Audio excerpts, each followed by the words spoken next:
Budget की तैयारी हमारे ये पार्टी के वरिष्ठ सदस्य हैं, ये सब लोग बजट पर बोलेंगे, हम भी लास्ट में बजट पे बोलेंगे। ये बजट जनता के हितार्थ उतना नहीं है जितना चाहिए। सर, बजट पे उससे पहले देखा गया राज्यपाल के अभिभाषण पे आपका वक्तव्य था, आपने तमाम मुद्दे उठाए थे, लेकिन उस दरमियान जब मुख्यमंत्री ने उस पर जवाब दिया तो आप पे कुछ पर्सनल कमेंट भी कर दिया, आपको आपकी पत्नी को लेकर। देखिए, अब मुख्यमंत्री हैं, हम उनको समझा तो सकते नहीं।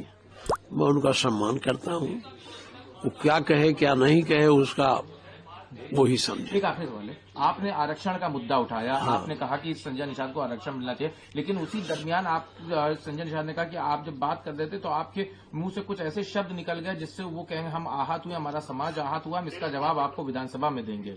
नहीं, हमने कोई ऐसा शब्द नहीं कहा था, और जिस शब्द से वो अपने को आहत मान रहे थे, मैंने खुद अध्यक्ष से रिक्वेस्ट करके उसको प्रोसीडिंग से निकाल दिया। जब वो प्रोसीडिंग से निकल गई तो उसका मामला खत्म हो गया। वो आरक्षण की बात उठाते हैं, अभी तो वो सरकार में भी हैं, आप लोग आपने कहा कि आपने उनकी बात को उठाया भी था, आप लोगों ने उनके हक दिलाने के, लेकिन अब तो सरकार में, तो क्यों आरक्षण के लिए वो अभी भी अपनी बातें उठा रहे हैं? उनको कैबिनेट में बैठ के प्रस्ताव रखना चाहिए और प्रस्ताव स्वीकृत करा के भारत सरकार को भेजना चाहिए। जो उनकी मांग है वो भारत सरकार के द्वारा ही की जा सकती, प्रदेश सरकार नहीं कर सकेगी। माननीय मुलायम सिंह जी ने भी उन मांगों को आगे बढ़ाया था और उन्होंने इसको भारत सरकार को भेजा था, जिस आरक्षण को मांग कर रहे हैं। माननीय मुलायम सिंह ने भी इसको किया था, लेकिन भारत सरकार नहीं मानी।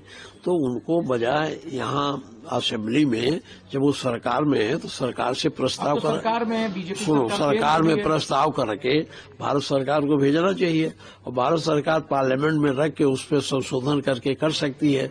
हम लोगों के बस में केवल कहना है। मैं तो उनके आरक्षण का समर्थन करता हूँ, मैं कहाँ कहता हूँ नहीं समर्थन करूँ, मैंने तो असेंबली में कहा मैं आपका समर्थन करता हूँ। और आरक्षण के लिए तो हम लोगों ने जितनी लड़ाई लड़ी है, इनका तो पता ही नहीं था जब लड़ाई हम लड़ रहे थे।